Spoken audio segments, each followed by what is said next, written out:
right, hey everyone, it's time for Puzzle Talk, the geocaching puzzle podcast brought to you by the Geocache Talk Network. If you would like to become a patron, please click on the Become a Patron link on the front page of the Geocache Talk website or head over to patreon.com/geocachetalk for more details. Patreons get the now famous blackout coins and other geocaching items during the year, as well as bonus content and invites to special events only for patrons. Support level starts at the Bison Tube level, which is only $3 a month. Here are your hosts. Well, me. Hi. It's Pathfinder 33, Charles Watkins. Real quick, would like to give a shout out to Tom Brotherman and to Gary Slinker, who normally are here helping me out. It's going to be a solo run tonight. Tom Brotherman has been without power for the majority of the day down in San Antonio, Texas. And Gary, up until about 17 minutes ago, was here talking to me. And so it looks like he has rolling blackouts going on in the northeast of the Dallas area where he lives. So they are probably both shivering somewhere, probably huddled up close to a charcoal fire since they have no electricity. And I don't believe either of them have a fireplace in their house. So that's where those two are.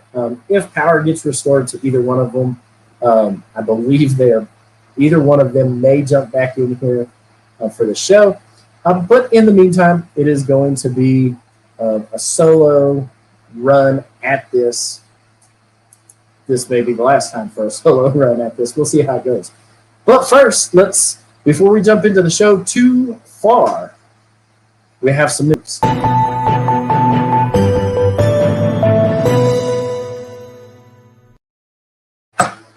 All right, so as we indicated last week, GC8 NEAT, GC8 NEAT is live. It is a locationless cache.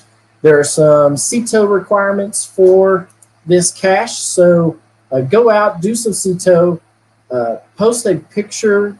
I believe the requirements for this, and I haven't looked at it, it's real close, so don't yell at me about this, but it looks like that you need to do some CTO, take a picture of your CTO, and then it sounds like they want you to let them know where they are at, where you're at in the world.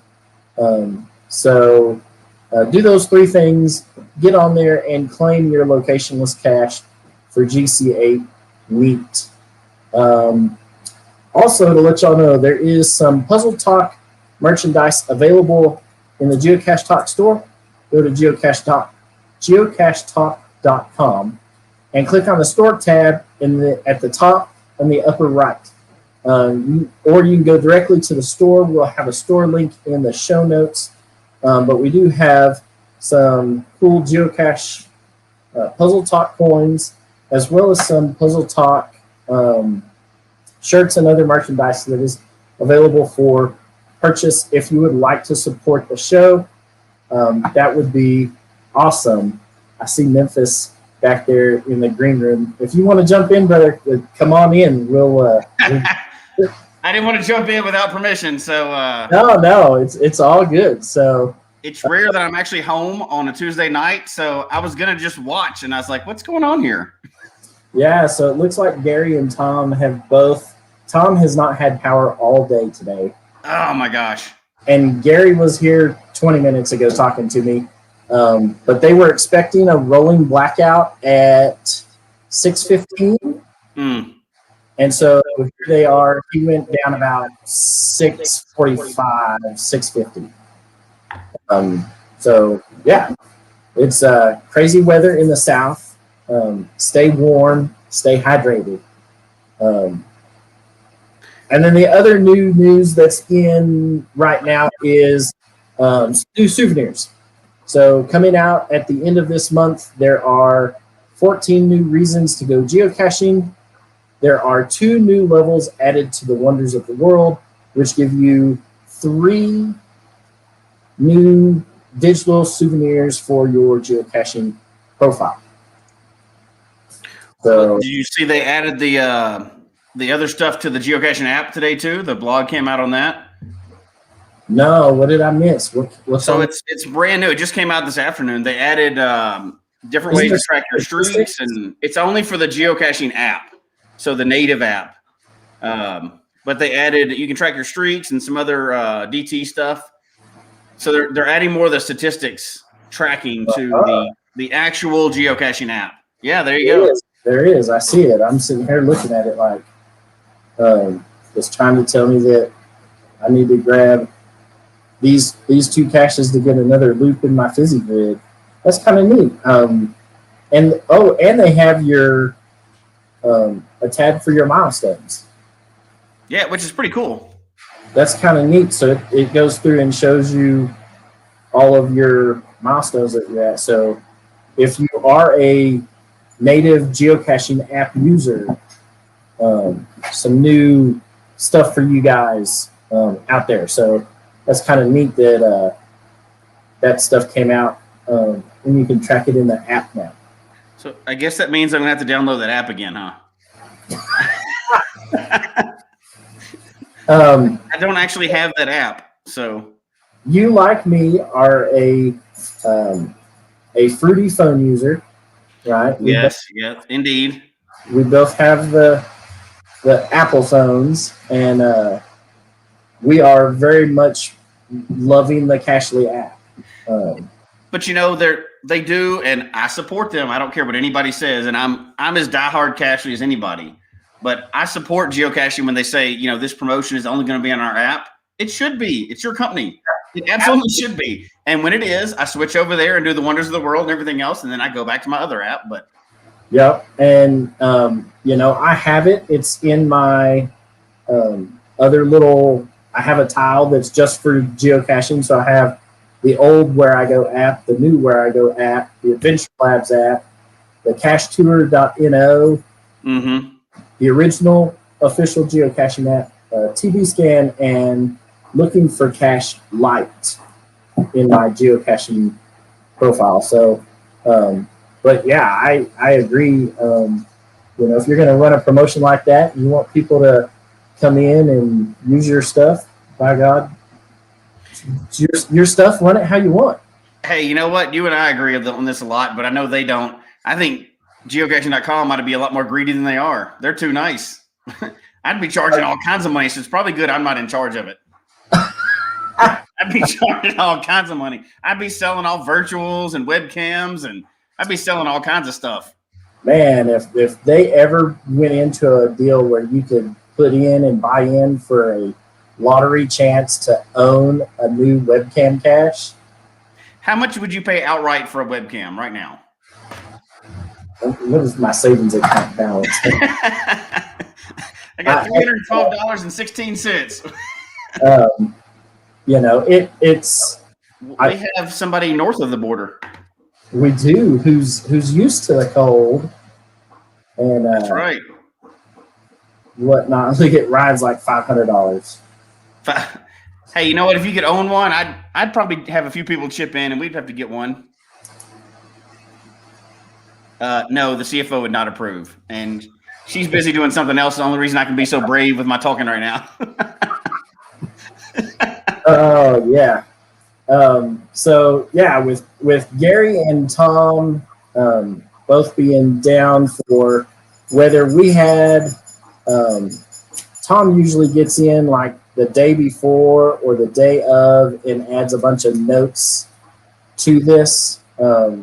He's obviously dealing with some other issues. His work revolves around public works and making sure that places have water and electricity. So I know he's busy doing stuff down there for work and whatnot. So we're going to try and jump into this thing and see if we can get somewhere. So I think we got another partner jumping in here too. It looks like Jeff's about to jump in. Jeff, do you want in? Yeah. I didn't want to call him in and like catch him picking his nose or something. He didn't know he was coming in, right? Right? Good to go. All right. So tonight's tools that we're going to use, and it's okay to use this as a tool for solving puzzles. But Wikipedia, there is a Wikipedia list of languages by written system. It's in the show notes, but that's going to be one of the tools that you can use. Google has a Word Fanatics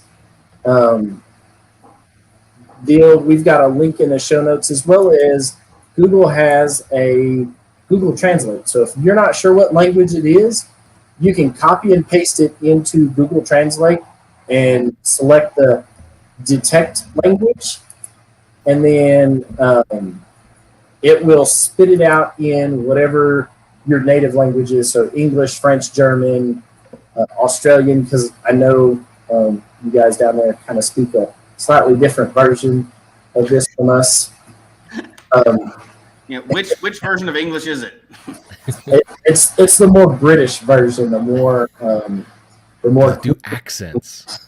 Yes. And then that would be translate.google.com. Yeah. And then Omniglot.com. Omniglot is a good source of all kinds of crazy stuff for languages. And we had a request right before the show started that asked if we could give a tutorial on Omniglot. So we might want, I've got it kind of pulled up. I'm not the greatest at using Omniglot.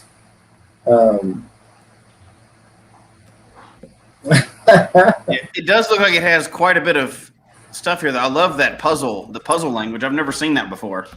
Yeah, and that's what we have linked in the show notes. Takes you to a puzzle language. Somehow there's supposed to be a way that you can download a file and import it into Word or whatnot and get it to type that block out for you. But let me share my screen. So could you put together those puzzle pieces like in real life, cut them out, and that would be the puzzle? Like you find it in a cache, and once you put them all together, that's the code from there. That would be like physically cut those pieces out that it's got for those little puzzle pieces. Like, and do a field puzzle with it? Yeah. That would be pretty hard because then you have to get in the field, solve the puzzle, like you put a picture on it. It goes together in a certain puzzle, and then it spells out a phrase after that as well. Yeah, you could. We had one like that in East Texas that was, you got there and the guy had made out of, he had a puzzle somehow printed on like a vinyl, like a cutting board, a plastic cutting board. And then he took it to his shop and with a saw went in and sawed all the little pieces into, and then you were sitting out there with these pieces of plastic in the middle of the pine forest in East Texas, putting this puzzle together out on a trail. And once you got the puzzle together for the picture, you flip it over, and on the back side it gave you the coordinates. Yeah.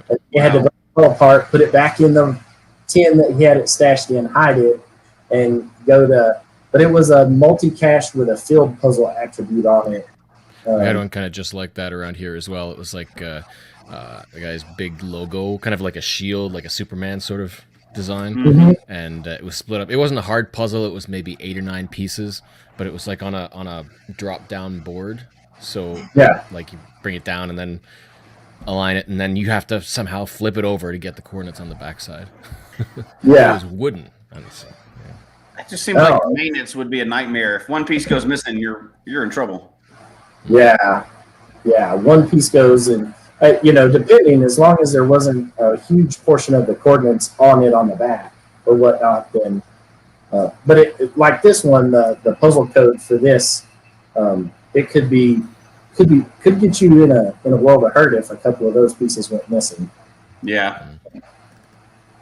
So, so when you come to Omniglot, this is what the homepage looks like, and it has multilingual pages down here, but writing systems are up at the top, and there's when you click on alphabets, it takes you to a list of things.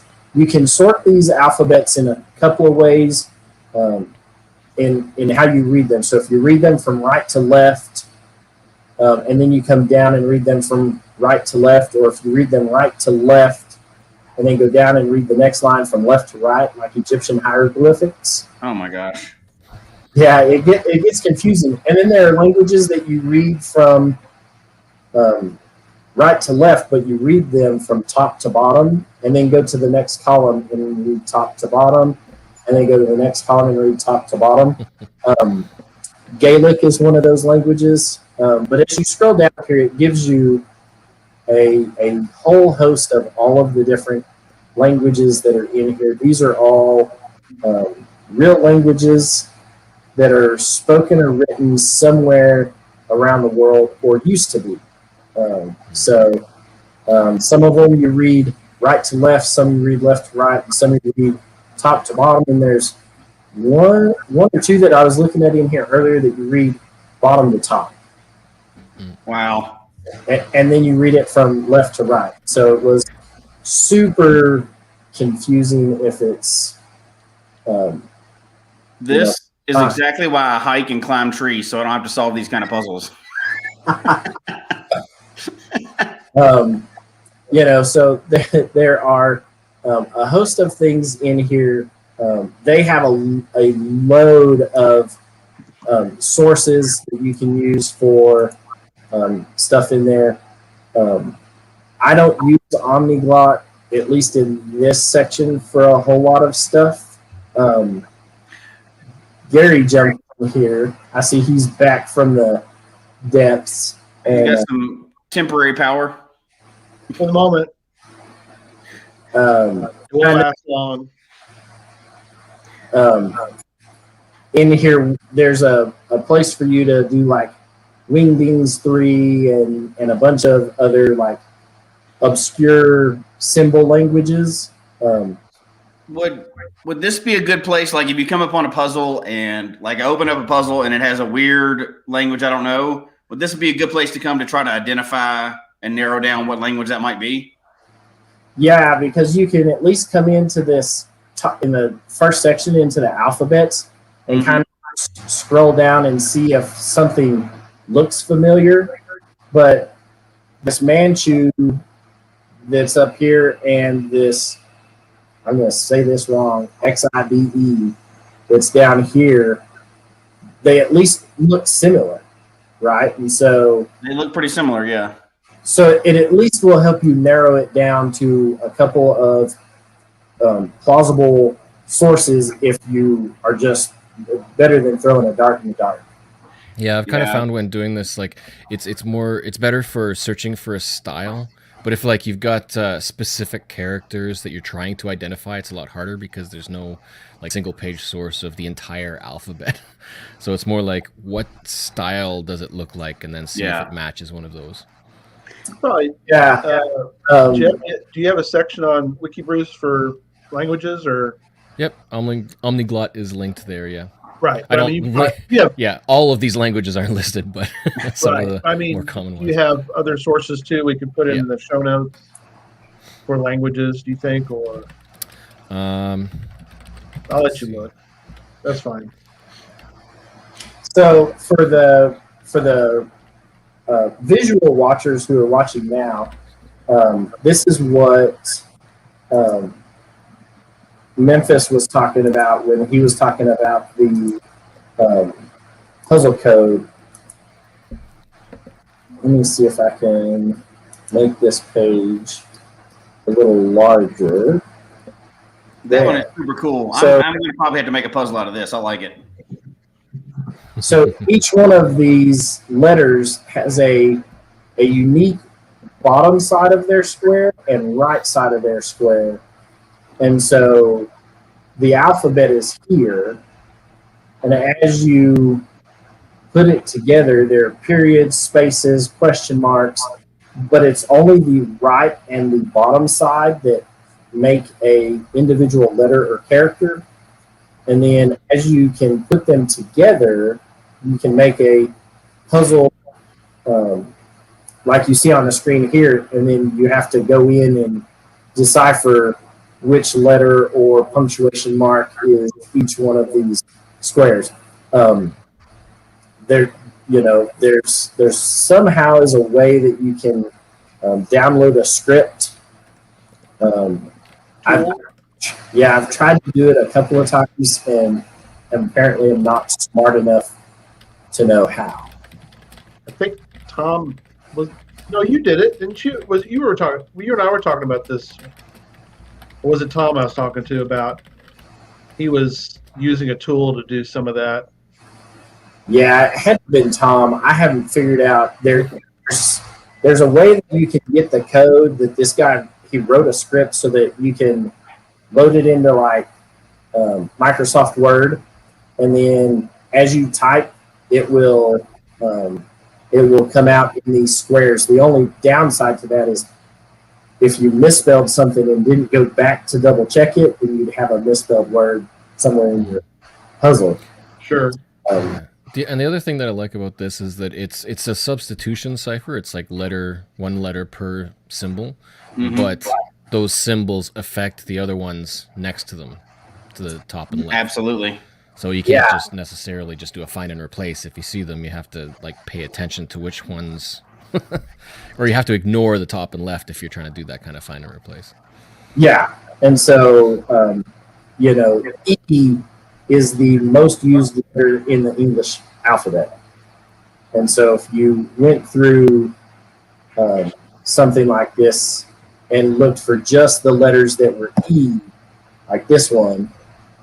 On the last one on the second row is an E, and so you have to go in and specifically look for this indent and this indent on all of them.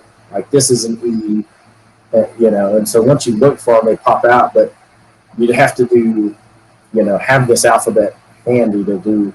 The other thing that I like about it is this one does do numbers. The number section with squares.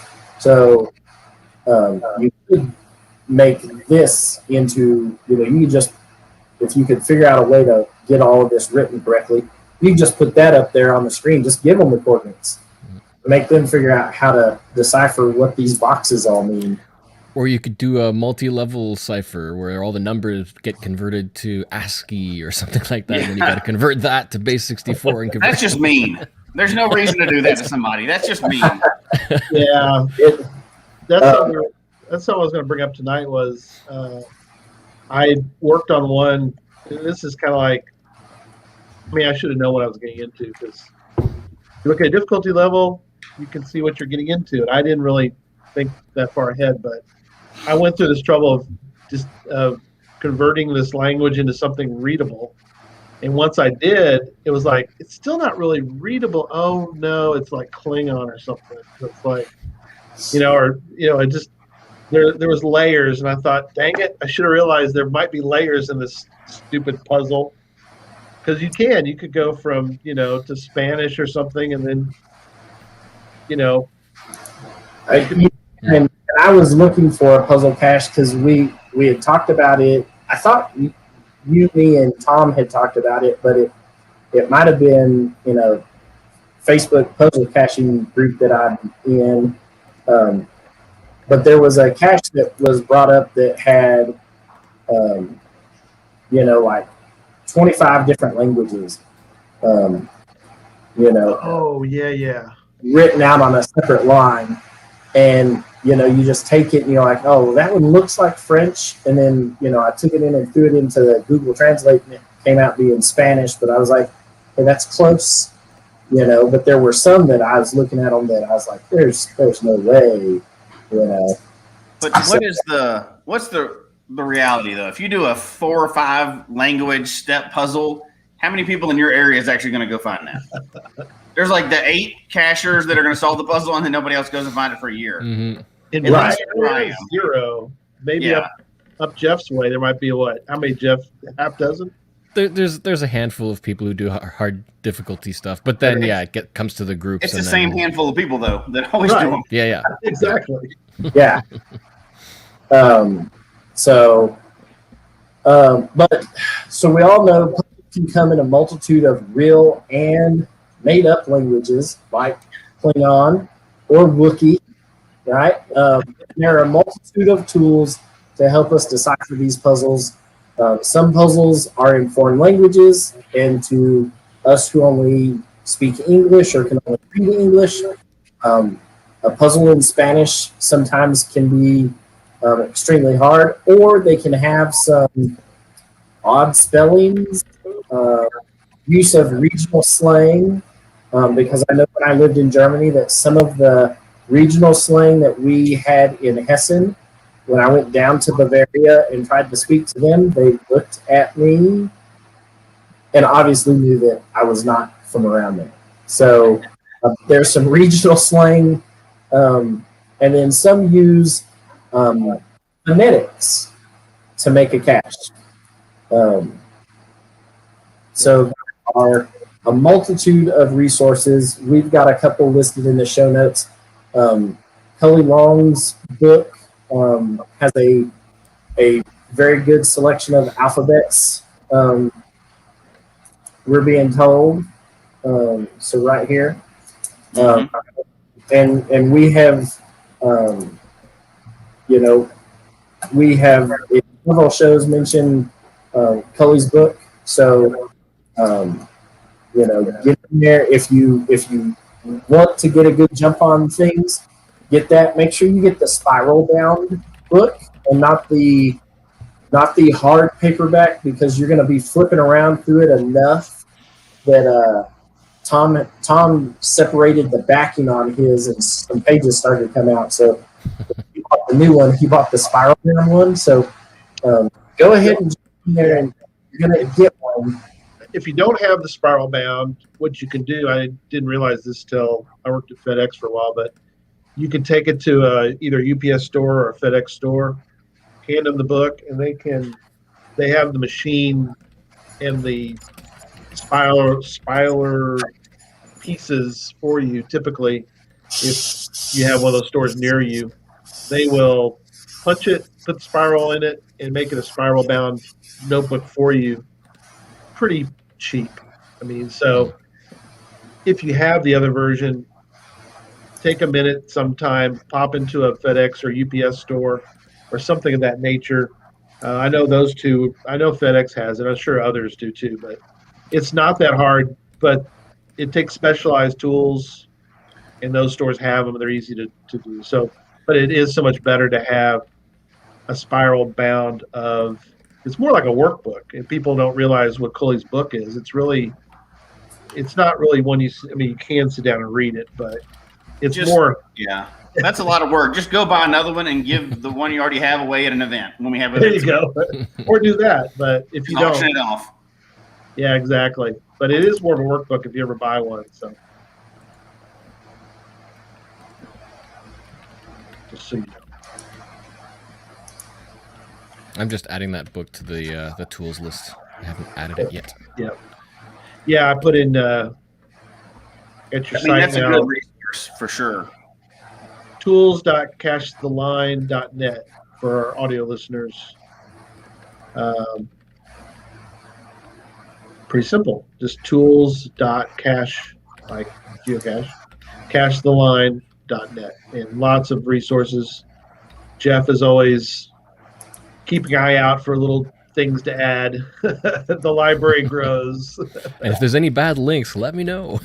Yeah, because that's true. Some of them will go away after, I mean, potentially, hopefully not. But yeah, I've had that happen a few times, and you just have to find the replacement website for right. the same tool.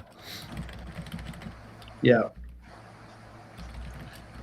Did you? See if there's any price difference in the two? I think it's the same price either way, isn't it?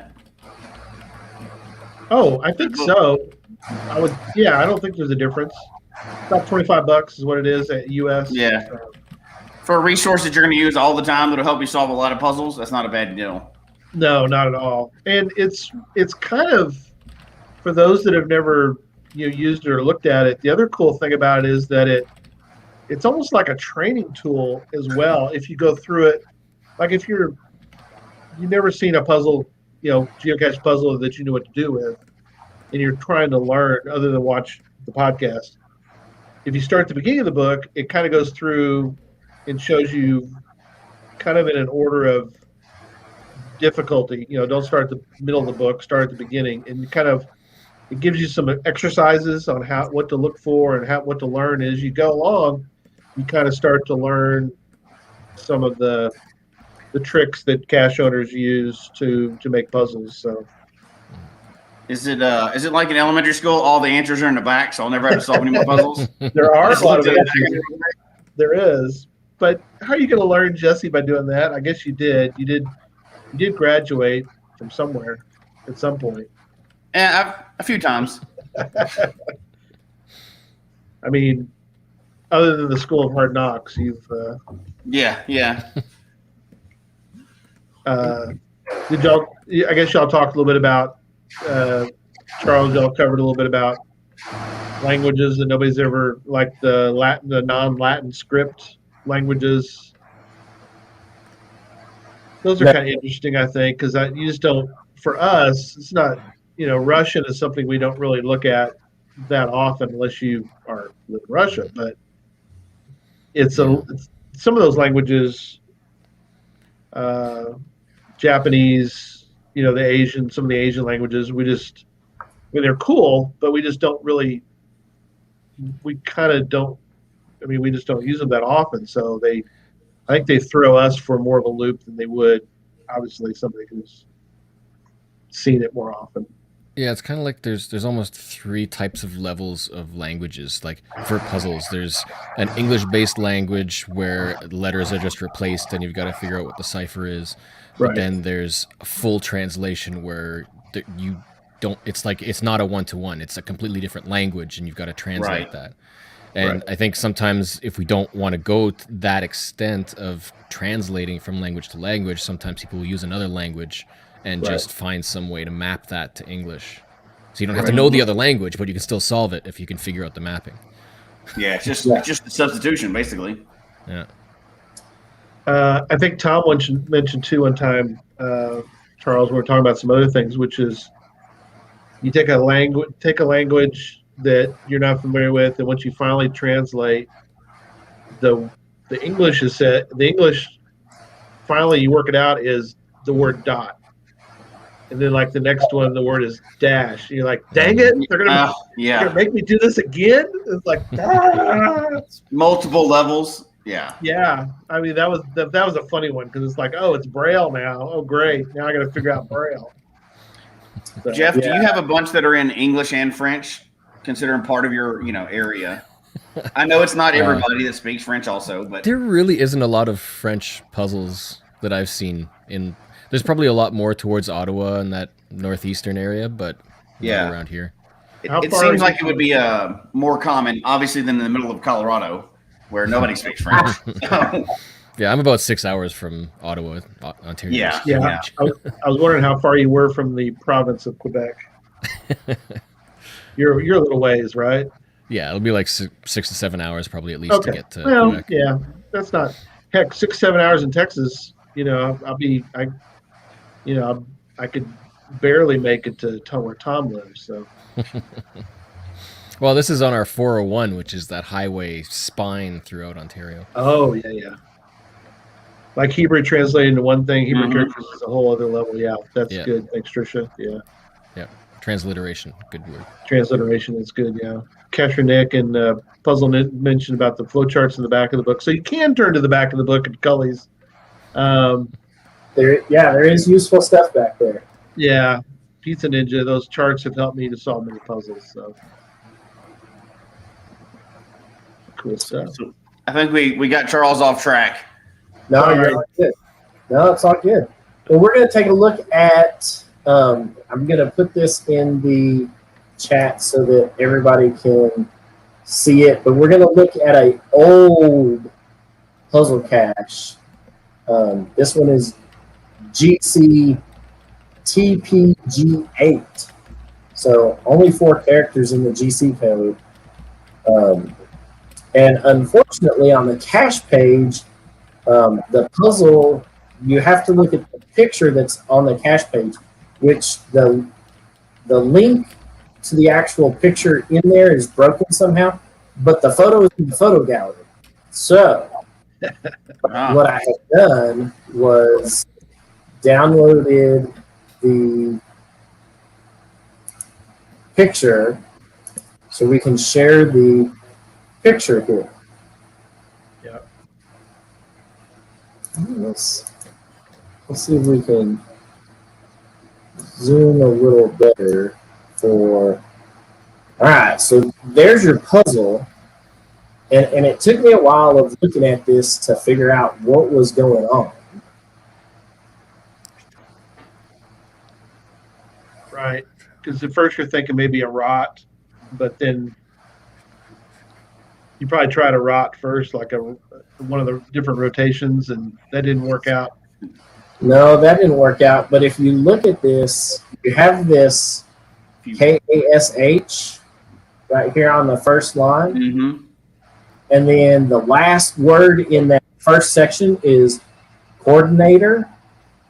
Oh. Right. So this is part of a series. This is the foreign language series number 1. And that ends taking you to a fairly old cache up in New Hampshire.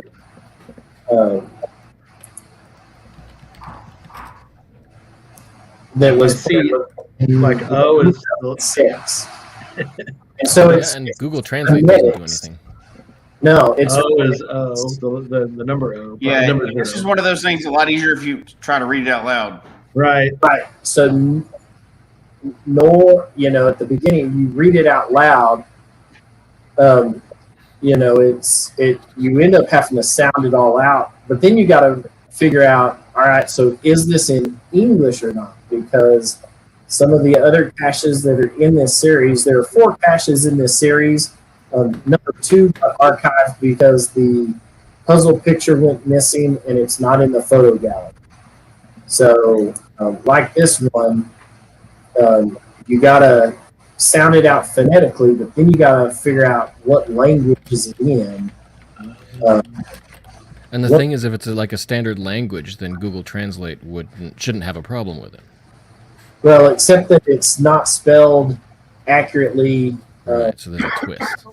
Right. For the foreign language series cache number 3 that we'll look at here in just a second is phonetic Italian.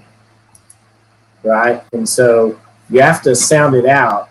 But then once you sound it out and kind of figure out what it's saying, you then have to translate it phonetically through Italian. So, these puzzles are rated at like 2.5, 2.5, and the other one. Yeah, so they're all rated as 2.5 puzzles. Owen was guessing because he was looking for other clues like the mermaid, so he was thinking, Danish or something of that nature. It could be. They do have a statue, is that in Amsterdam? Of a mermaid sitting out there on a rock. It could be.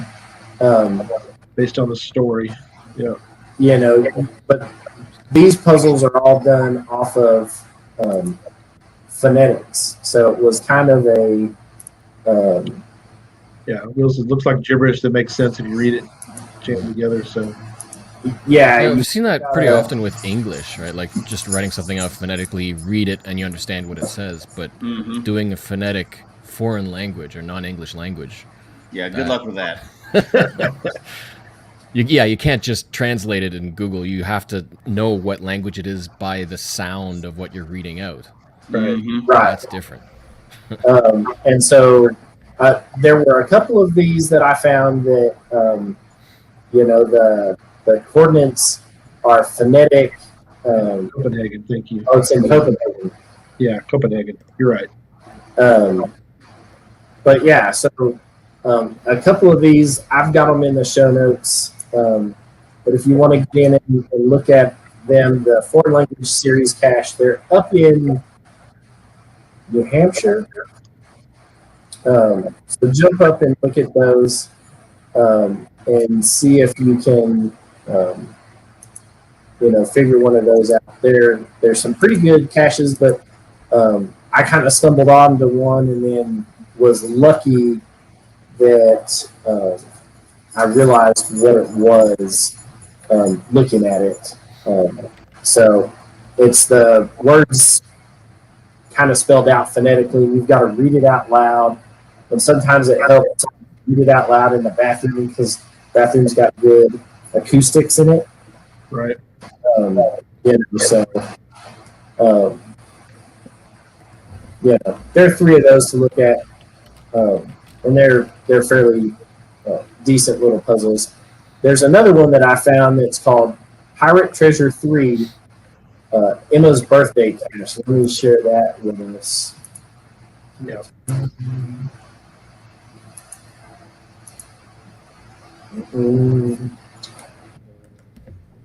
I'll throw it in the show notes if you want to bring it out, or I can bring it up if you want. There. And so when you come down and look at this is a difficulty 3. When you come down here and look at it, you have it. And so let's see if I can make it a little bigger for y'all. There you go. So there's your E, F, G, H, J, and K. Hey, Charles, your mic's kind of breaking up. If you could kind of move it around a little bit, maybe. Okay, is that better? Yeah, it's. I'm getting yeses and nos. On what? On your mic? No, just you guys looking at each other. I got one of y'all in this. I got one of you. No, your mic's just that kind of night, right? It's either the power or the microphones or something's going on. Yeah. Yeah. But when you sit there and look at these, take these words one for one and take them over to Google Translate. Right. And have them translate it for you because, some of these are obscure languages that you wouldn't know looking at it off the top of your head, and they're not all the same language. So each line seems to be like this TIGA. That is the word 3 in whatever language it popped out at, Right. Which was a country in, near, around Thailand. So I wouldn't know that was the word 3, but then you got to multiply it times whatever this ends up becoming, and then divide it by this to get G. So I've as a cache owner, you kind of also have to be careful in doing that because sometimes one word might have different translations for a couple different languages, and you might get the wrong one. Because there's been one or two where that's happened, where it's like, okay, it's just one word, so Google that. But okay, there's like 5 languages, all the same word with different meanings. Like, so in designing the puzzle, you almost have to be careful to make sure that if you do have one word, then the solution will be obvious. The solution would be clear and not unless you want to be mean, vague. and then you pick something like that. Trial and error. That's why we made it a difficulty 5 puzzle. Because it doesn't make any sense unless you know where I'm going with it. Right. And so this is one of those where each one of these lines is a separate language. They're all going to come out numbers at some point. And then you got to follow the math function, and just work. Here's another one with some crazy languages. Even more interesting would be changing the functions, the mathematical symbols into their words into a different language. Oh,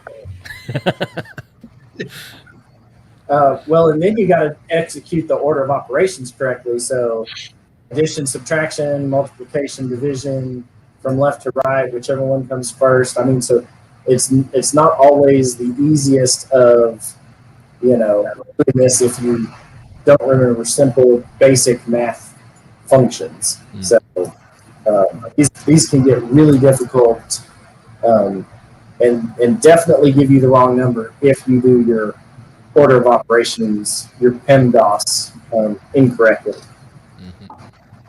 PEMDAS. Look at me. Come on. That's what you remember from school, PEMDAS? And my mom was a math teacher. I better remember what PEMDAS was. Bedmas. BED. That's not the way we learned. We learned it as "Please excuse my dear Aunt Sally." Right. But that was in the South, right? You'd expect that. Yeah. Parentheses, exponents. Different acronym. Right. So it's parentheses, exponents. Brackets. That's why. Bedmas. Oh, you use brackets instead of exponent. Yeah. Division. Those wacky Canadians. I guess M and D can be either way. Yeah. Well, it's multiplication and division from left to right. So as division and multiplication, it goes either direction. Right, but you have to do them in order from left to right. So if you have multiple multiplications and divisions in a single line, you just go from left to right and do them as they come. Yeah. And the same with adding and subtracting. So you don't just go through and add everything and then subtract everything, and then multiply it. Like there's specific ways that you're trying to do this. Not everybody's nice and puts them in parentheses. But yeah. That's the I've seen several puzzles without the languages that just have the whole puzzle is making sure you do the order of operations right. And then you have to get the math it's simple math, but that's what makes it so hard. Is it's simple for a lot of people, Yeah. So.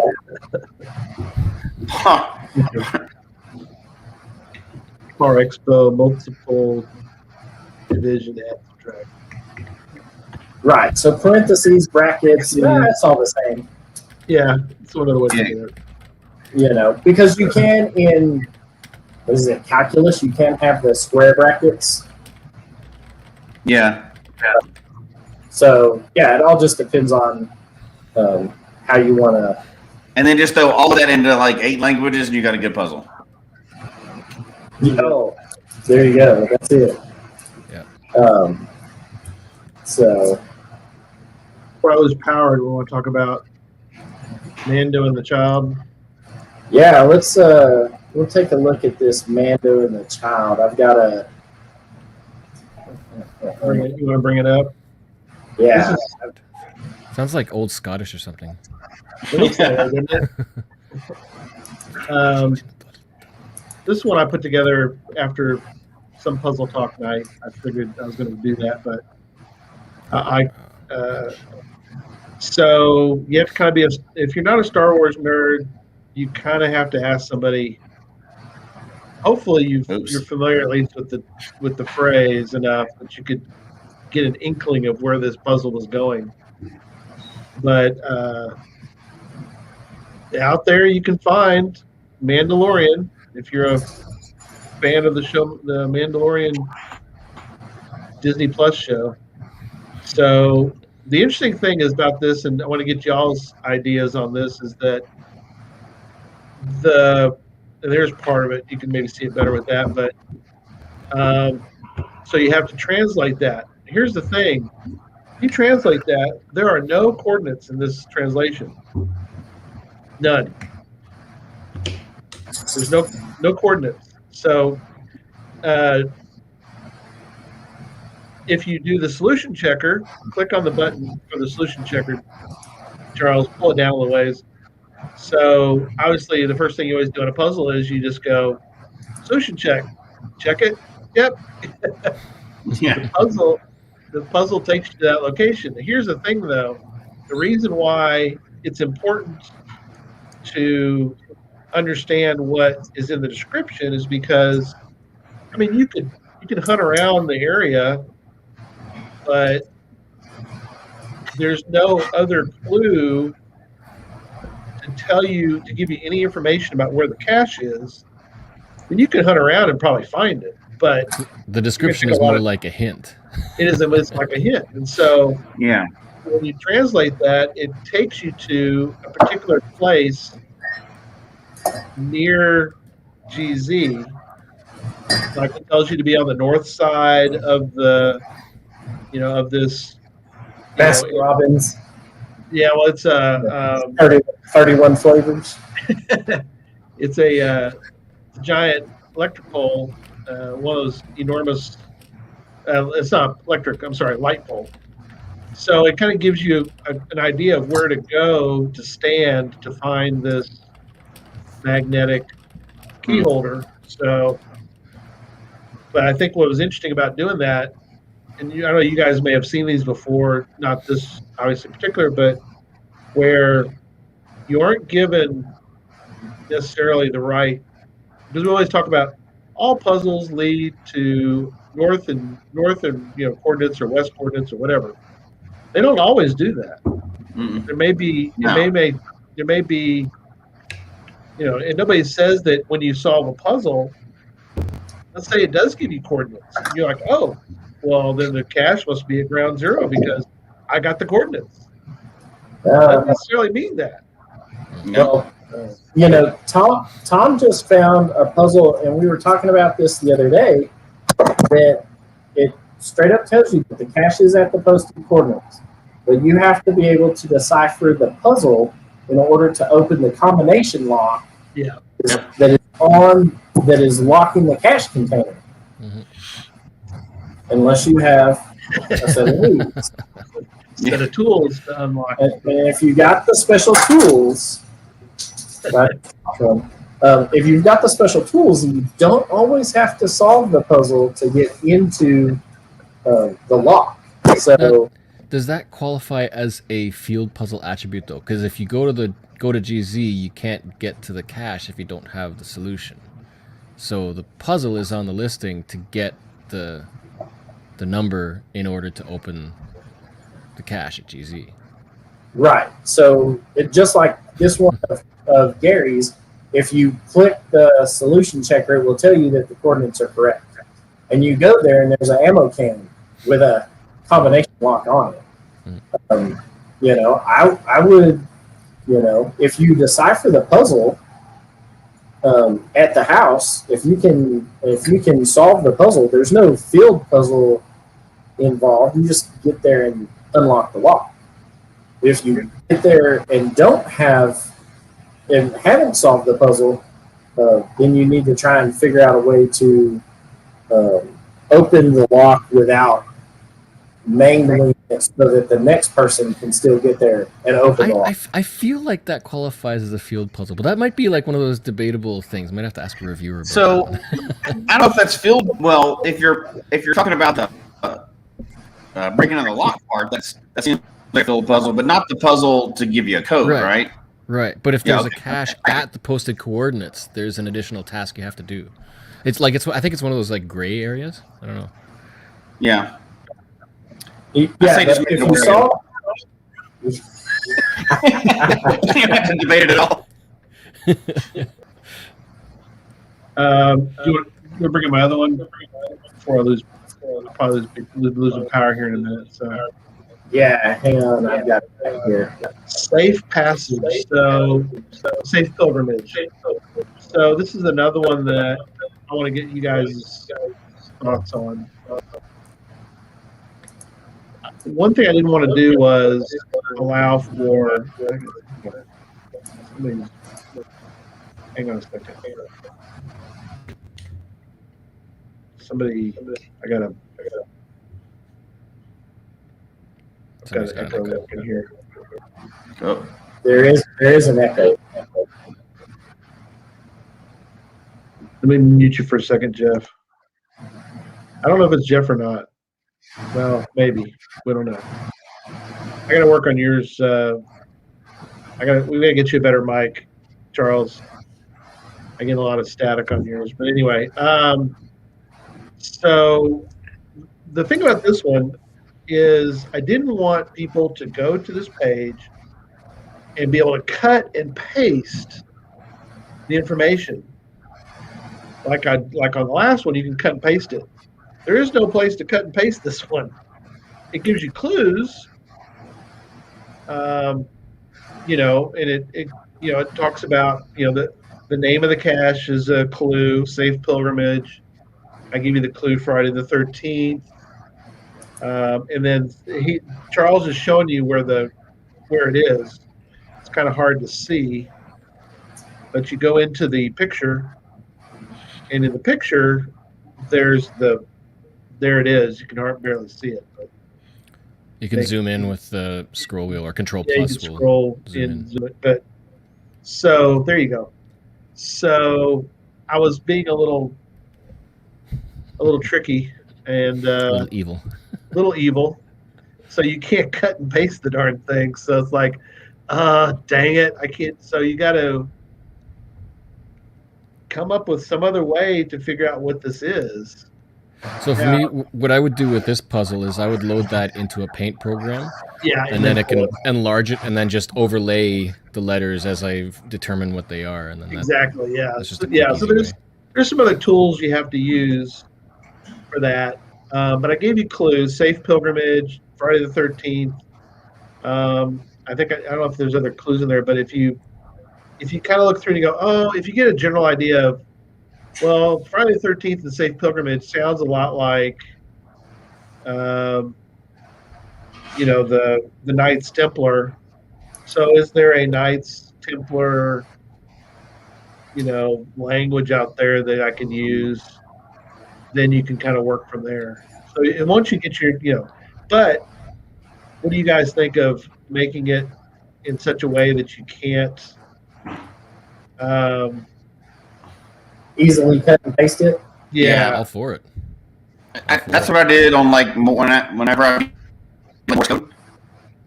Use Morse code, so instead of typing it in, you can type in. I always do it as a JPEG image, so you can't. It makes it a lot harder. You have to copy it somehow and look at it. Still not hard, but it's one step harder, right? So right. On my tools page, I have that little box for Morse code, and I coded it so that it takes a few different ways of input, but it can try to understand. So it's a lot easier to have the image up and just be like dot dash space dash dash and just type it through. So it's a lot quicker and then just convert.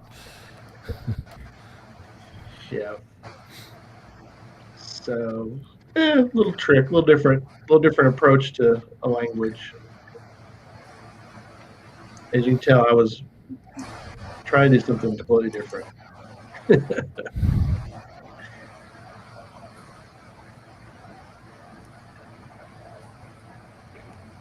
Well, and it worked. I mean, there are plenty of puzzle caches that are around the world like that. The people put it as a JPEG so that you can't just highlight it and copy and paste it.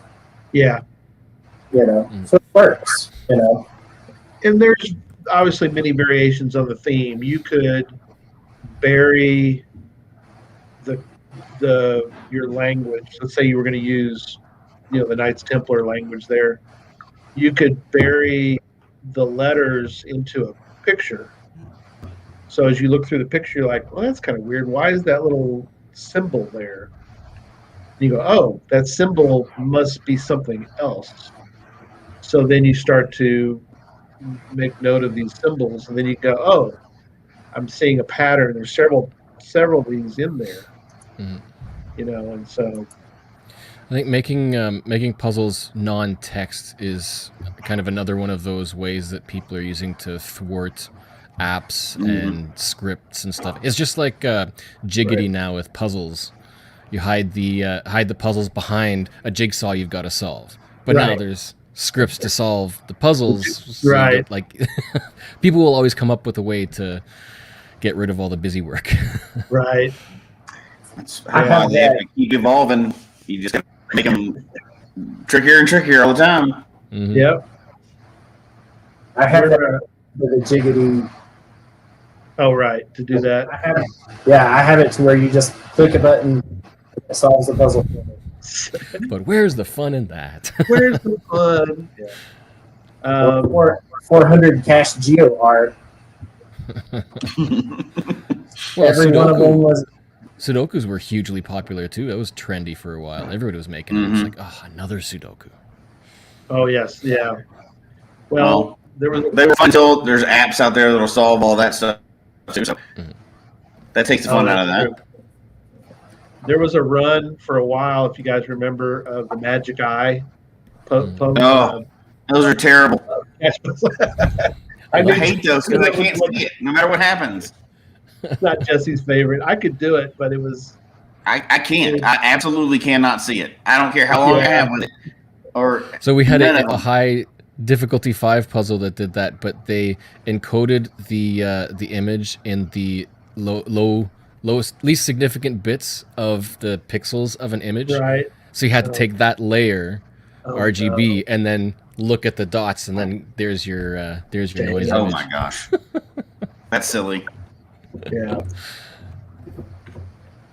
So the one that we did a while back, I wanted to just make a quick note. We got a moment we're talking about languages, and that is we did a puzzle talk show about why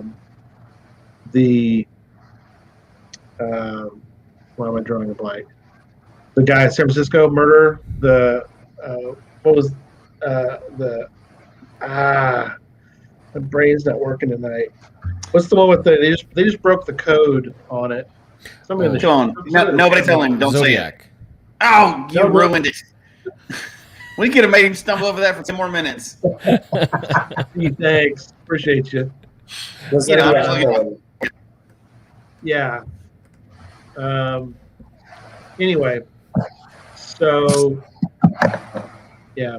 So Zodiac, thank you, my friends. During the thank you, Richard. Both Zodiac. Jeff and me have said that. So I've been talking to one of the person who the book is coming out about it, and so I've been in discussion with the person who wrote the book about. He interviewed the 3 guys who figured it out and all that. So Bundy, no, not Bundy, Zodiac, the Zodiac killer. And so just to let you know, we've got him scheduled. It's in June. Jesse, I'm scheduling all the way out to June, man. What do you think? The world may not even be here in June. What are you talking about? Pretty impressive. Anyway, so looking forward to that because it made me think when we talk about the languages, that's one that it's awfully symbols, but language is sort of in a sense a symbol. I mean, letters are symbolic of whatever you're looking at. So, I mean, nobody says that the letters can't be backwards or I don't know if you guys that do a lot more puzzles, Jeff. You guys are probably, if you solve a puzzle, you're like, okay, I've got it solved, but it still doesn't make any sense. And then you start looking at it, like, oh, wait a minute. If I take the first letter of all the words and I put those together, now I can read some, It's reverse engineering, like you have the solution, you can work back and figure out how the puzzle was made. Right. And so there's, as much as I don't like having all these various layers for me personally trying to do a puzzle, but maybe a little twist on it might be enough to kind of go, oh, that was different, It wasn't it wasn't straightforward. It made me do an extra step. It's all the letters are reversed. So if I reverse everything, I can read it versus looking at it one way or the other. Or like circling back to the Sudoku idea. What was that, Jesse? I have a delay in my internet here, but I was saying that's why those difficulty stars are so important. It's all those letters like that. Yeah. You know what you're getting into. Well, and you also have to kind of gauge the owner as well, because it might be their first time doing a certain puzzle and think, oh, this is so crazy, nobody's thought of this, and they rate it 4.5 difficulty, and like, there's like 10 of them just around the corner. Yeah. Well, that's a whole different show. You give them the whole bless your heart and you move on. But Yeah. Or you get the others where some people who start and they make them something. I mean, where there's not enough information for you to adequately do the puzzle. That's why I think it's good if you're starting to put out puzzles. It's always good to run it by someone and say, "Hey, you try to figure this out. Let me tell me what you did." That's always a good step, I think, for someone to look at it and go, "Okay, here are the steps I'm taking to do it." And you're like, "Oh my gosh, no, this is not what I was trying. This is not the puzzle cache I was trying to make. This is not working." You know, kind of circling back to the language thing, like yeah, throwing that twist into a puzzle can make a huge difference in making the puzzle more fun. Like if it's a very common translation, whether it's a code or a language, people have scripts, you can just copy paste it, stick it in there and convert it. But if there's a twist and you've got to figure out what that twist is, then that can entice people to be like, okay, there's more to this puzzle. I've got to work on this myself. Exactly. Like with Sudokus, when there's a little twist, it makes it so much more interesting. Right. Oh yeah. Instead of just pulling out a tot, a puzzle tot, as it were, and fix it. That's kind of like the one, Charles. The first one you did, Charles, the one you showed tonight was. It's not straightforward. There's something more to it other than just, or the. And those phonetic puzzles, and especially them being phonetic and then being in a foreign language, is it's not. I love that idea. I really like that because there's no script that will do that. You have to hear the words and understand the language. Right. Yeah. One of the words translated to like 900. And I was like, 900? But it was the very end of like the east or west coordinates where they're giving you 947, right? But there you going through there, I was like, and the only reason I got that is because I knew from somewhere that it was Italian phonetics and could kind of put that in and you can get it that way, but it's very obscure unless you're fluent in other languages, and especially because it's phonetic and you have to sound it out and you have to talk through it. Yeah, you're going to struggle. Awesome. Well, are we at an end? I think so. I'm sure this is going to be one of those topics that we revisit time and time again. As we have more stuff to wrangle up and whatnot. But we'll get it out of here. I think for the night. Let you and Tom thaw out. Since you got power again. Got power for the moment. We'll see how long it lasts. We're on a rolling blackout. So we'll let you guys a lot of power, because when the power comes on, everybody's cranking their heat up because they want to get the heat back, so they don't end up with the 38 degrees, which is what a lot of people are. 38 degrees in your house is a little chilly. Whatever. Pocket change. I have a heater right down at my feet, so I'm happy. Yeah, I don't blame you. Well, but it's electric, right? It's central air. Right. Yeah, it's electric. Yeah. So, all right. Well, thanks, guys, for hopping on and helping out and all that. And Charles, thanks for anchoring tonight. And keeping the thing rolling forward. So, all right, I'm gonna play our exit. We'll see everybody Sunday, hopefully. We've got on Action Trinity, our wrestling geocaching friends. So that'll be a fun night. I've got her path tag. Come be with us. Yes. Yay. All right. See y'all Sunday.